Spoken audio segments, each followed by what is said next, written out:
Hi అండి, అందరికీ నమస్కారం. అభిరుచి స్టూడియోకి స్వాగతం.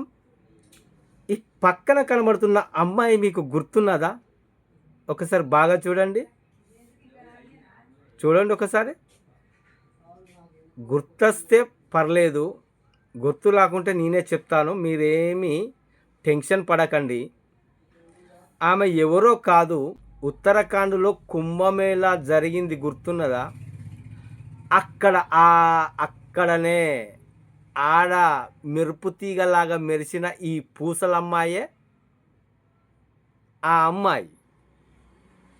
తన కళ్ళతో, తన హావభావాలతో, తన నవ్వుతో కుర్రకారును ఆకట్టుకున్న ఈ అమ్మాయి మన టాలీవుడ్‌లోకి రాబోతున్నది. ఆల్రెడీ వచ్చేసింది కూడా ఒక సినిమాలో నటించడానికి.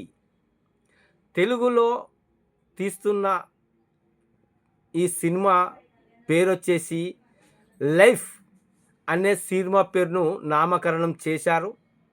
ఇది సాఫ్ట్‌వేర్ ఉద్యోగస్తులు వాళ్ళ జీవన విధానాలు, వాళ్ళకు ఎదురవుతున్న సంఘటనలకు ఆధారంగా ఈ సినిమా అనేది తీయబోతున్నారు.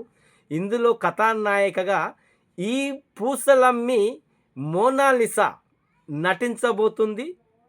అయితే ఈ సినిమాకి హీరోగా సాయి చరణ్ నటించబోతున్నారు. శ్రీను కోటపాటి దర్శకత్వం వహిస్తున్న ఈ సినిమాకి 'లైఫ్' అనే పేరు అనేది పెట్టడం అంటూ జరిగింది. వెంగమాంబ క్రియేషన్స్‌పై అంజన్న నిర్మిస్తున్న ఈ సినిమా నిన్న హైదరాబాదులో చిత్ర ప్రారంభోత్సవం కూడా జరిగిందండి. ఎవరో కాదు, మన శాసన మండలి చైర్మన్ అయినటువంటి గుత్తా సుఖేందర్ రెడ్డి గారు పూజ చేసి ఈ చిత్రానికి ప్రారంభోత్సవం కూడా చేయడం అంటూ జరిగింది. ఈ మోనాలిసా మాట్లాడుతూ, నేను రాబోయే రోజుల్లో తెలుగు కూడా నేర్చుకుంటానని కూడా చెప్పడం అంటూ జరిగింది. ఈ ముద్దుగుమ్మ మన తెలుగులో ఫస్ట్‌గా సినిమాలో రావడం అంటూ జరిగింది. అయితే ఈ సినిమాను కూడా త్వరలోనే పూర్తి చేస్తాము.